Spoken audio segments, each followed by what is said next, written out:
I use my time as a line of credit. And it felt like one of those sayings that is so simple, but you really genuinely have to grasp it and understand it and see it from a larger, grander perspective to understand that's what you're doing.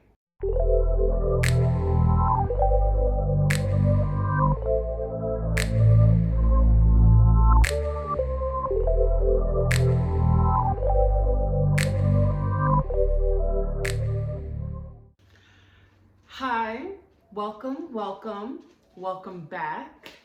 So today's video is about being your own boss, some tips I have and I've learned about being my own boss, some tips that include mistakes I made, and this is why I'm telling you, because I made that mistake. I don't want you to make that mistake. And just like literally what I know about being my own boss since I've started. And I'll also give you guys a little background on what that means for me, as well as what that could mean for other people. So yeah, let's jump right in. Let's get started. Okay, so first I'm definitely just gonna go ahead and go through this list of how to be your own boss, and then later I will talk to you guys about how I see myself as my own boss and how I am my own boss in what different ways, like what aspects, what's my experience with it. So yeah, and I'll also talk about what being your own boss can look like for other people. But let's get into the list. Okay, so number one, let me make sure that is number one. Okay. Number one, you need to master some key character traits. And by key character traits, I don't mean like, are you energetic? Can you like be happy all the time? I mean, you need to literally evaluate what traits in your life are not helping you be successful and what traits do you need that will help you be successful. Some examples are diligence, accountability, can you follow through, adaptation, confidence in your skills. So like those are the character traits I'm talking about. And right now, one for me, which is also, a lot of the stuff I say, I really realized I want to delve deeper into it. So I decided to make a whole video about it, but later. And that's what I'm about to say again. One of the character traits that I had to personally figure out, and I didn't realize I had to figure it out until it was already basically like in the works of being worked on every single day, like right now. I knew before because I'd written it down, and here's the phrase I'm gonna use, and then I'm gonna find a word to actually describe it that's one character trait. Literally taking my time and using it as a line of credit. Oh my God. Please stop using your time as a line of credit. Girl, you don't even know how much of it you have. So why are you telling people, oh yeah, I can do that next week? You didn't even check your calendar. You don't even know what you have to do next week.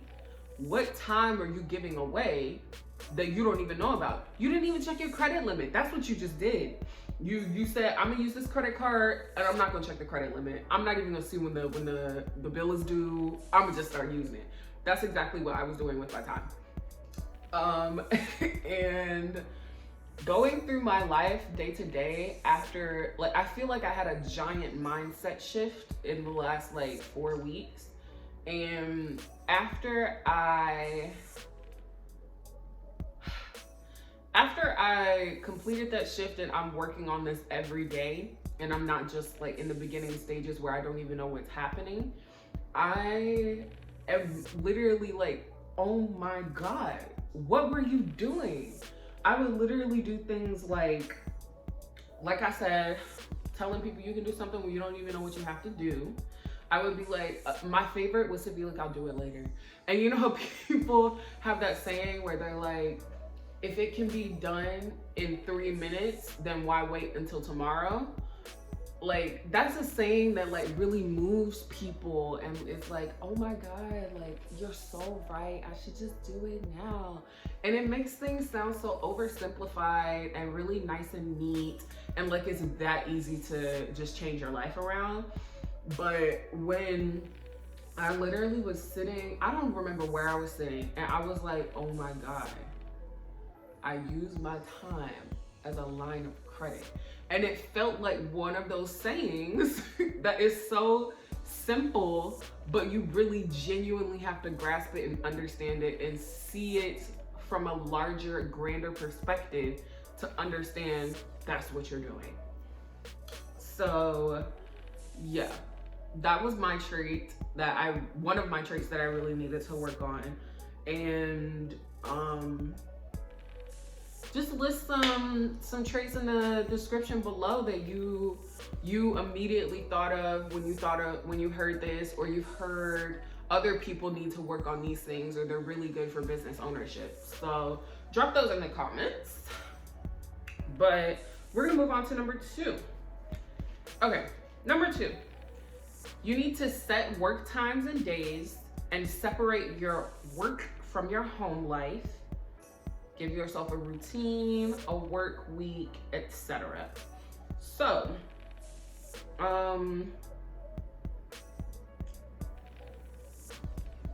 I think this is really important, because if your goal is to be a full-time business owner, small business owner, or a full-time 1099 worker, freelancer, what business are you going to be getting if you don't have any set times that you're open, that you do the work that needs to get done for that business? Like, you're just like, oh, it happens whenever. So how or when is everything actually gonna happen? Like, how are you gonna get the ball rolling? And when does it need to pause? When does it need to turn and start doing something else in order to keep going on the path? How are you gonna make your business run if you don't even have times for your business to run? Like, that's really essential. Like, people really downgrade, or not downgrade, but it's slightly overlooked how like good a routine is. And I know people talk about routines all the time, but I feel like the way they talk about it is saturated, because routines have a lot more to do with a lot of other things than just, oh, here's my routine and here's how I get ready. Like, it's a lot more than that.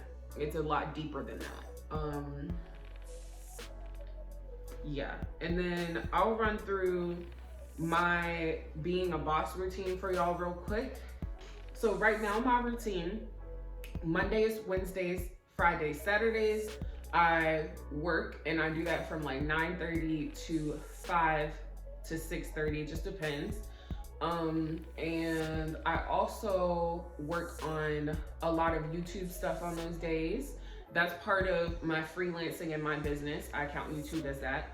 And then another thing that I work on during those times is my stuff for the business that I'm opening. Yeah. And then I also make sure I mark in my lunch breaks and any other breaks that I really feel like I need to make sure I get in. Not just like, oh, I'm thirsty, let me go get something to drink real quick, or let me use the bathroom real quick, I didn't even realize I had to go. I'm talking about breaks to give your brain, some time to reset and give you a moment to actually be like, okay, I'm ready to get back to work again. Yeah. So, or to eat, take care of things. So I make sure I block those out as well. Tuesdays and Thursdays, I just have class, and Sunday is my rest day, or my like recovery, get ready again for the next weekday. I don't do anything for the most part on that day besides maybe meal prepping. And I've also decided to I just recently started meal prepping like for 3 days in a row, and it's kind of helping me a lot. It's working a lot for me. That's besides the point. Okay. And then I also, when you're marking out your routine for the now, mark out your ideal or your goal routine. What do you actually want to be doing when you're full-time in your business, if that's a goal? What routine do you really want to have? And I set mine for Mondays through Thursdays, 9:30 to 4, and then 7 to 9:30. And that's also for like when I'm first being full-time in my business. And I know, of course, there are going to be days where I'm going to be like packing stuff on the weekends, or I'm doing like a live or shooting some stuff for like a marketing campaign. I know there are going to be extra days, and I'm honestly probably going to be working a bit more than this, but that is my set. Like, that's when I work. Like, that's when I make sure I am working. Even if I don't work those other days, I do work these days. So, number 3, start a system for you to review your work and progress so you can always evolve to be more efficient.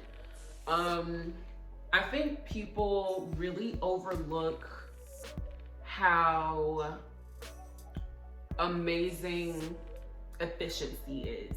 It's really cruddy. I'm gonna use the word cruddy. It's really cruddy when you show up to a function and you're usually the one planning the functions. You usually have everything in order. There's nothing for anybody to worry about. And you pull up to a function and you realize nobody even told you where the front door is. You can't find the front door. Whoa, how are you gonna get to the function? It just has a lot to do with like, if the wheels aren't turning efficiently, then they're gonna stop eventually. Oh, I'm gonna make that a saying. Oh my God. If your wheels, let me repeat it. If your wheels don't turn efficiently, they will stop eventually. I took a giant pause because I almost forgot what I was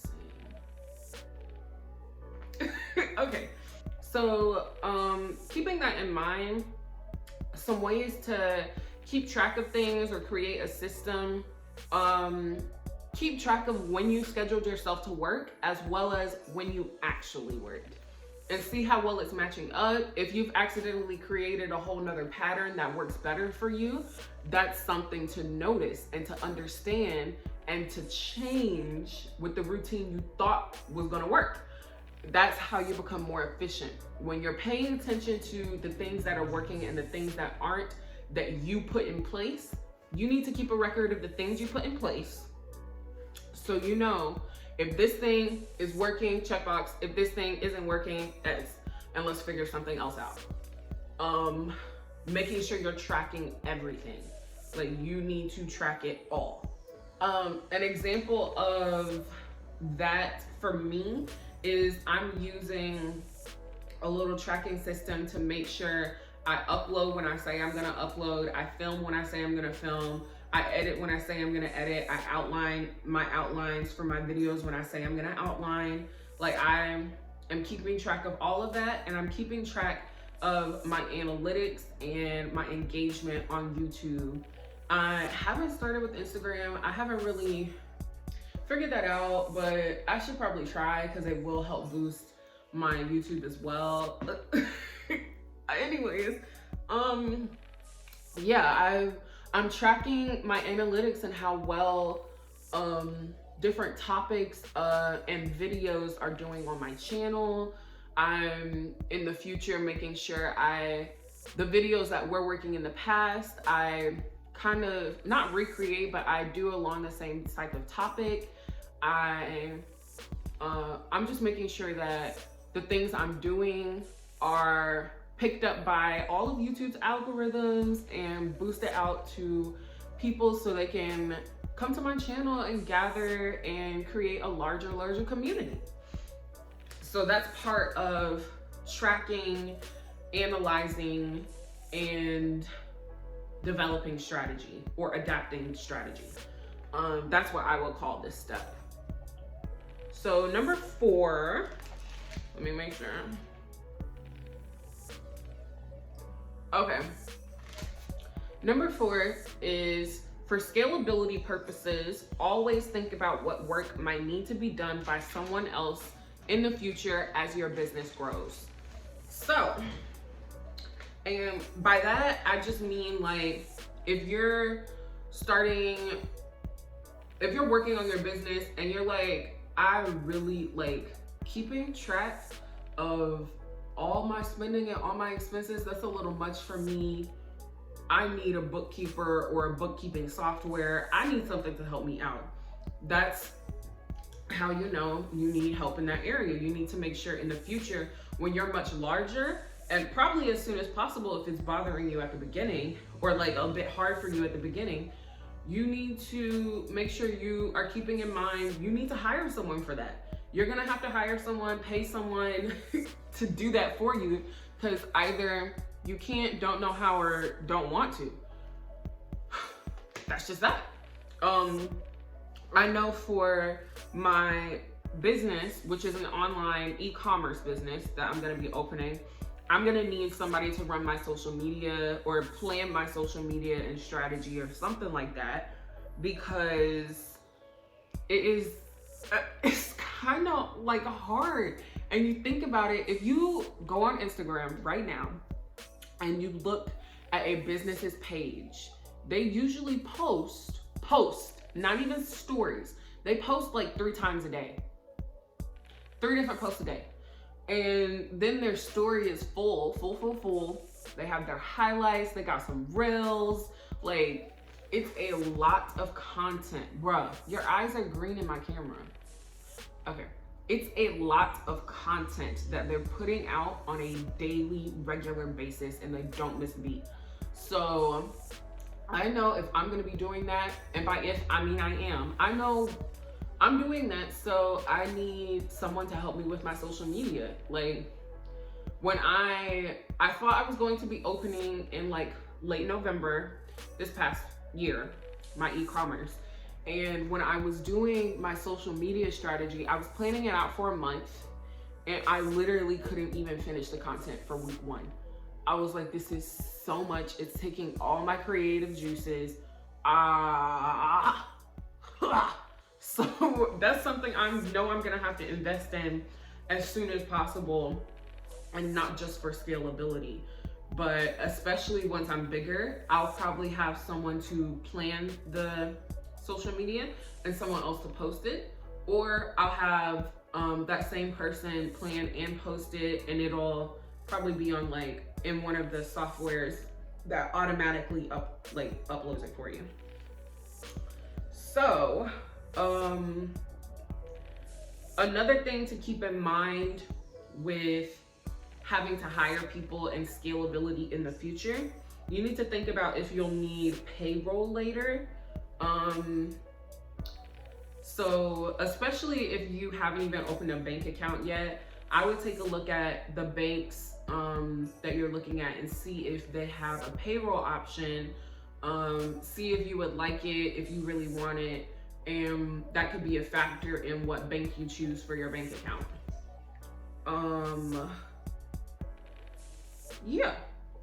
And then the last thing I will say about having to hire someone, you can hire them under 1099 employment like we talked about, or under a regular employee status. And for most small businesses, you hire under a 1099 position simply because it's a lot cheaper if you only have like 2 employees.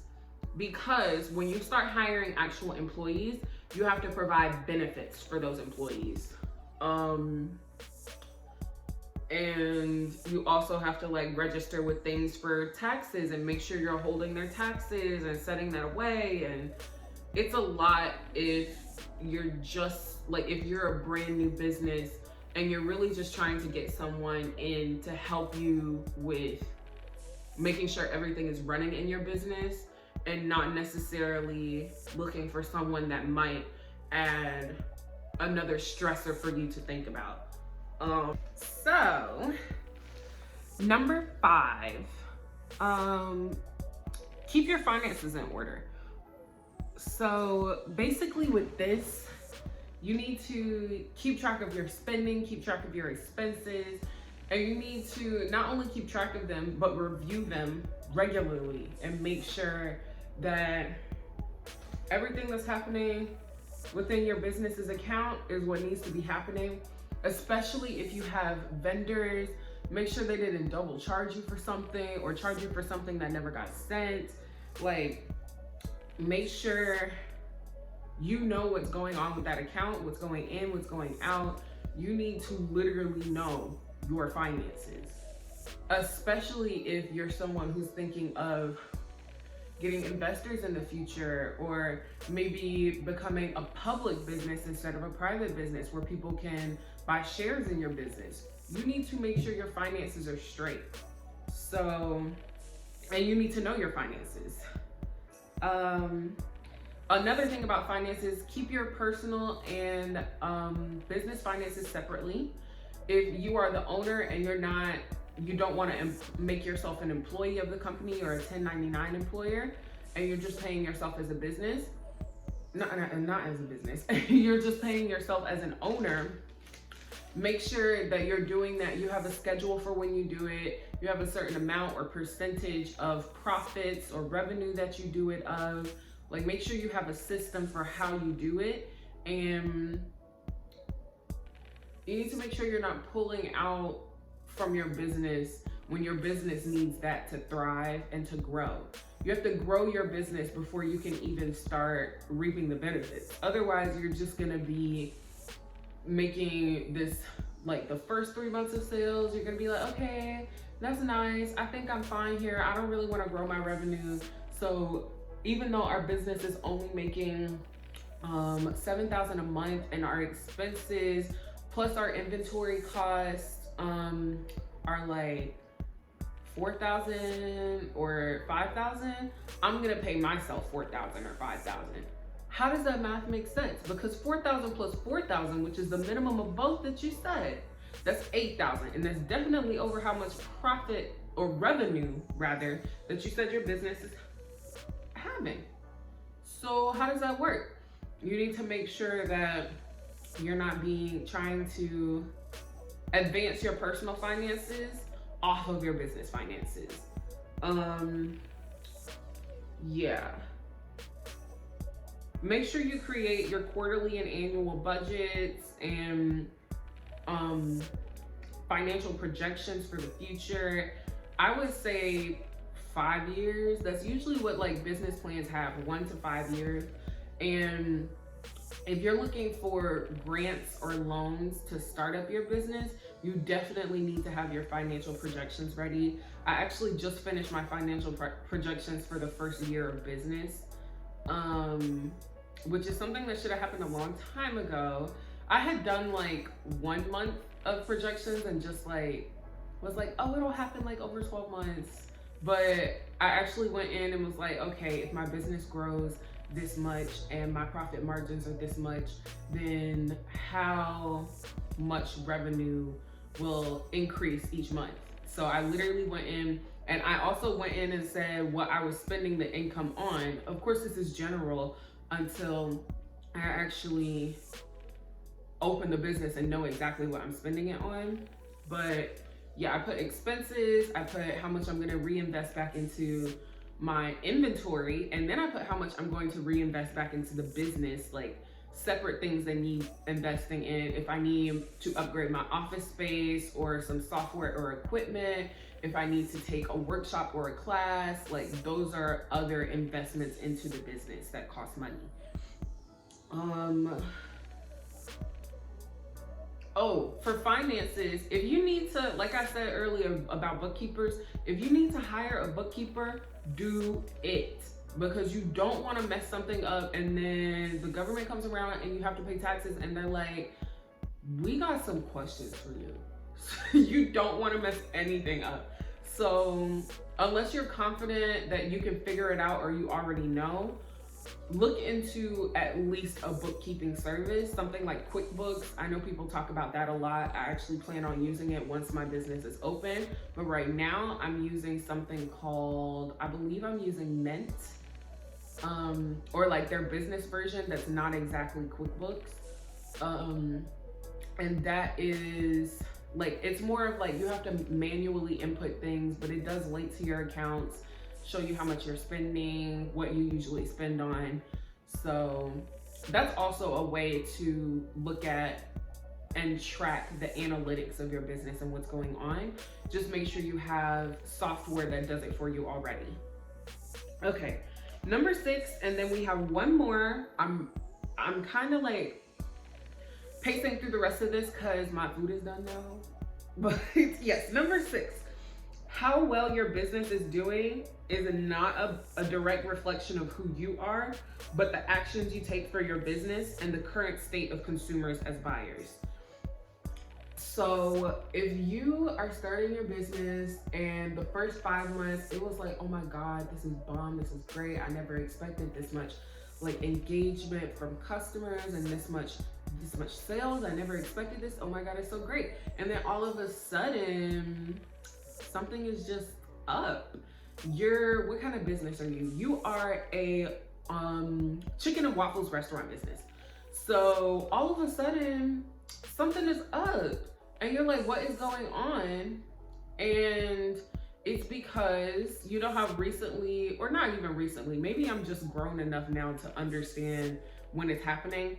But I feel like recently there have been a lot more like, oh, the romaine lettuce is contaminated. So if the chicken or whatever of the major distributor for the country has been contaminated and diseased, of course nobody's gonna be going out buying chicken, not even from anywhere. They're gonna be scared. That is the current state of the consumer. That has nothing to do with you and the actions you take on your business. Now, if you're starting your business and you're like, you literally just decide to open your business on one day and you didn't let anybody know, you're like, of course sales are gonna come in. And then after 3 months, you still only have like 10 sales. And this is an e-commerce product business where like you should be making probably like at least 10 sales a week starting off. But you made 10 sales in your whole 3 months. You wanna know why? Because you didn't market and you didn't do outreach, you didn't network, you didn't tell people and blast this business. You didn't let people know beforehand there was even a business. So who even knows this business exists? Like, that is something that has to do with your actions as a business owner. And both of these things say nothing about who you are as a person. They don't, if your business is going bad, it does not reflect on you as being a bad person. If your business is going great, it doesn't reflect on you as being a great person. These like personalized and internalized feelings we have about a lot of things in life, and the way that success and failure goes on things that we have no control over, that has nothing to do with who you are and how you should see yourself as a person. And that's something you really need to learn before you go into business, or anytime something like slightly downhill happens, because nothing is ever a complete onward and upward trajectory. Of course, like things over time can be, oh, it just went upward over time. But if you look at the fine print, it had its little dips, but it was still going up. So of course there are gonna be down points. And if you get to those and it literally devastates you as a person and you don't even know who you are anymore, you're not happy with who you are because you think that failure or that down point is who you are, you're not gonna be able to successfully run your business, and you're not gonna be able to successfully run your life. You need to be able to do both to be a good business owner, a good boss. So, okay. Number 7, the final one. Number 7, and it sounds cheesy, but believe in yourself. and believe in your business's success. Or better yet, believe in your business's vision and your products or services. Believe that they are good, that they actually help someone and are of use to someone. Believe that people want them.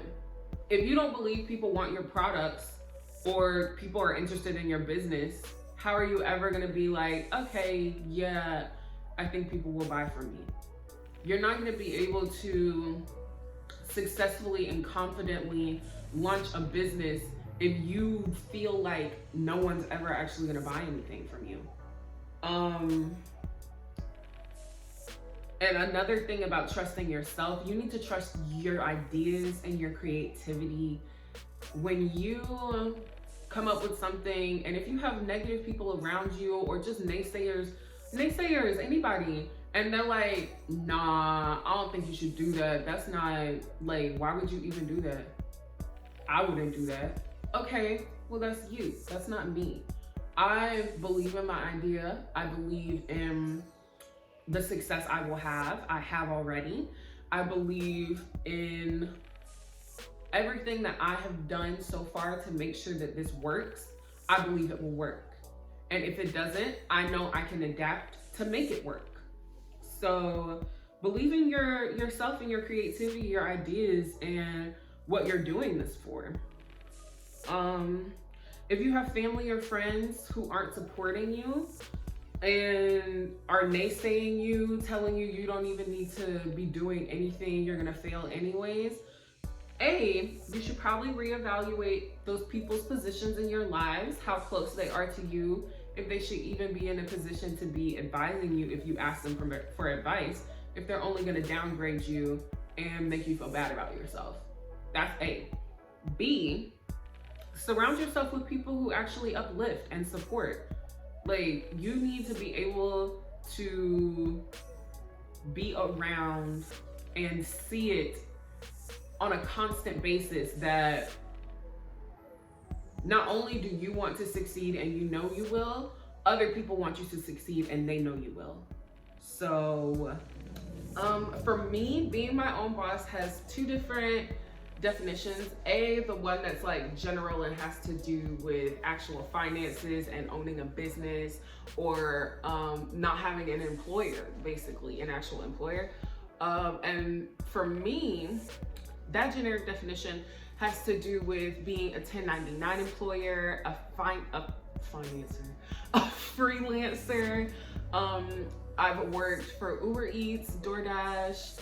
I'm working for Live Ops right now. That's a remote job. Those are all 1099 positions I've worked. And that just means that I'm not actually an employee of the company I'm working for.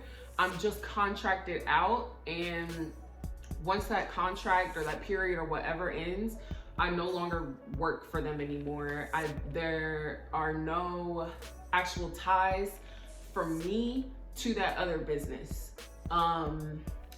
Yeah, and you can also, like I say, always do your research. You can also look up a actual definition.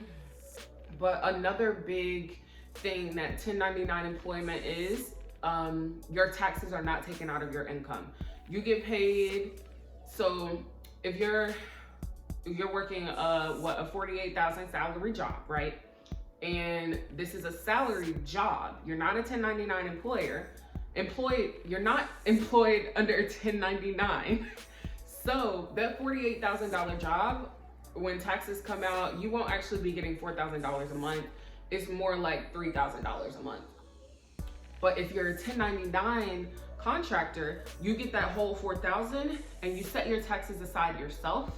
And really, the government, like what they're saying they do this for, it's to allow you to accommodate for business expenses and to make sure that you're not having to pay personal taxes on those business expenses and on money that goes straight towards your freelance work, your 1099 work, whatever. So with Uber Eats, I would get paid, and I have business expenses for that. I have to do the upkeep for my car.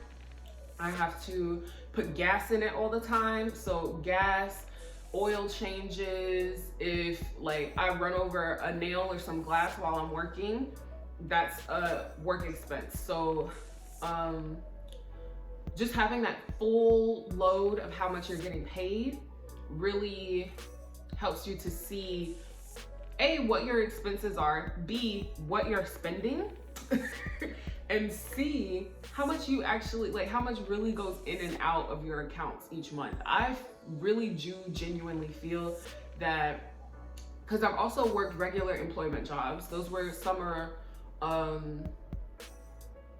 jobs. They were camp counselors for the most part. I don't think I've worked anything else. Oh, when I've worked those regular employment jobs, I believe they're W-2s or W-4s, I can't remember. But when I worked those, sure, it was like, I managed my money pretty well, but just knowing that the rate that they told me they hired me for and my paycheck, those don't match. And it just doesn't agree with my soul when you're telling me my hourly rate is this, and then you're like, yeah, but the government had to take some of that out, so that's really not what you were working. And I don't mind paying taxes. Especially if my taxes are going to things that I consider good for the society and the economy, which in America, all your taxes are really going to the military. But that's besides the point. I just prefer for me to set aside my taxes. A, because as a 1099 worker, depending on how cheap your business expenses are, you're going to be paying out less than you would if they took those taxes out before you even got your paycheck, for the most part. Generally, that's what I've seen. So yeah, that's one thing. The definition of like being my own boss, that doesn't have to do with like just general finances. Being my own boss has a lot to do with helping me get my mindset and everything together and making sure that I'm on track with where I need to be. And to do that, I treat myself the way I believe employees see good bosses and the way those good bosses see their employees. So it's a duality. I'm both the employee and the boss. Like, I have to get my stuff done. That's boss and employee. Like, it has a lot to do with mindset, like I said. And that is an actual video coming up on my channel in February, so watch out for that. It's going to be, let me look for the actual title of it real quick so y'all can genuinely watch out for it. Yeah, that's gonna be coming in the video. My mindset has shifted, especially about money. So yeah, watch out for that in February. And then the next thing is what being your own boss can look like for other people. For other people, being your own boss can look like, I think being your own boss can even look like being employed by someone else, but you're making sure that you're your own supervisor. Like, your actual supervisor doesn't have to come to you with like, hey, you need to do this better. Doesn't have to come to you with like, you didn't even do your work, you missed your due date, because you were on yourself about that. You are making sure that you're taking care of everything you need to take care of as your boss. You're making sure it gets done, so no one else has to really come behind you and be the boss of you. So I really think, like I said, mindset, it has to do a lot with mindset, and it's not necessarily about your position in a company or your position in an organization or whatever. I think it really has to do with are you really getting you and your ish done? Yeah, I'm just trying to make sure that's all my thoughts for tonight. I do believe that's all. So thank you, thank you, thank you for watching. I hope you all learned something. I know I did. Even if I was just giving you stuff that I already knew, I learned something while I was sitting there talking to you guys. I really did. And yeah, if you like this content and content about personal growth, because I did sneak some of that in there too, even though this is a money tree segment, my personal growth is all encompassing. It encompasses all the 3 other like segments on my channel. It is something that is not going to come without me. Like, I come with it. When you're watching my videos, we are going to be talking about personal growth. Whether we're talking about vegan recipes, or we're talking about how to get your business straight, how to get your finances straight, it doesn't matter what we're talking about, even if it's a vlog in my life or a random rant video, we will be delving into personal growth. So yeah, if that's something that interests you, financial freedom, personal growth, vegan recipes, random rants about the system and the government and the man and society, then subscribe to this channel, hit the bell notification so you know when we upload, which is every Sunday, Wednesday, and Friday, 3 times a week. And comment below that you're joining our team. I'm gonna call it a team for now. Like this video. Once again, thank you for watching. Have a wonderful, wonderful, wonderful day. And thank you again.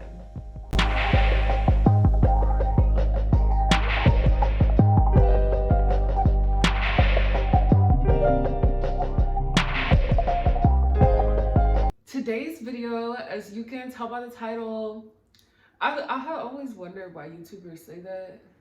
Cause like, you clicked on the video already because you saw the title, but like, I feel like I have to introduce what the video is. So I see why they say that. I do.